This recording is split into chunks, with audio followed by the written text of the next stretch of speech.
A Walk Across Forever, a vignette by Ohio Bob, 2009. I walk, that's what I do.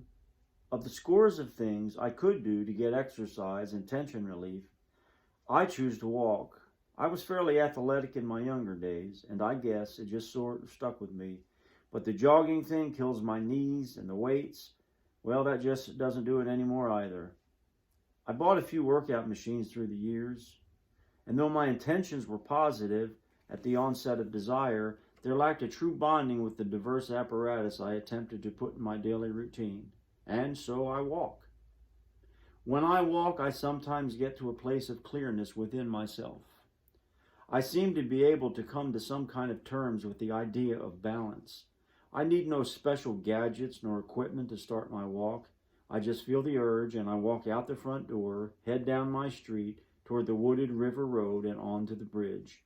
The bridge is my usual turnaround point, and as I make my way toward it, I can muse over what seems like a million points of interest and concern.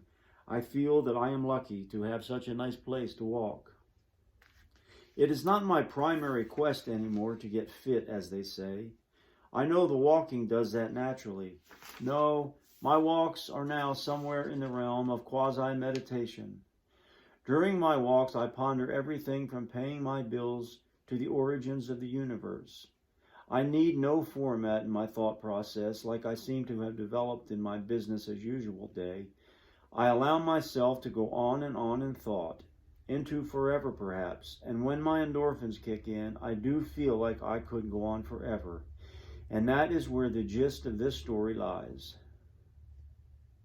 My thorn, as the preacher Paul alluded to, is that in my nature there exists a nearly overwhelming notion to just take off, hit the road, leave it all behind. As a young man, I hitchhiked all over the place, so the notion is not without foundation. It was a time when freedom, a freedom that some referred to as irresponsibility, reigned in my life. I went where the wind blew for nearly a year and a half. Trouble is that now, as I approach the bitter end of my youth, I still possess those calls from the wild. They haunt me. I'm not the kind to harbor thoughts of suicide, nor do I fancy leaving my life of responsible commitment for a fling of some sort with someone who hasn't realized her own five senses as of yet. But I do contemplate walking on and on and on. All of my heroes are travelers of sorts, if not advocates of travel. All through history, people had to go somewhere else. God told Moses to go. The Greeks went off to other lands, as did the Romans. Jesus told his friends to go into all the world. The Europeans went off to find the new worlds. Those new worlds were already inhabited by people who got there presumably from somewhere else. There is always somewhere else to go. Always. Thoreau knew it, Kerouac knew it, Frederick Douglass knew it, and I know it, and it calls to me. As I walk to the bridge, I think to myself, I could just keep walking. No need to turn around on the bridge. I've accomplished enough in this path I've been on. Just keep going. Things will take care of themselves. You don't need to pack a bag. Just have faith. What about food? Why worry? Consider the birds of the air. They'll eat. I'll eat. Besides, life is more important than what you eat, where you live, or what you wear. I read that somewhere. If I can pass the bridge, I may keep going, on into forever. I'll miss things, but as the days pass, I'll get over them.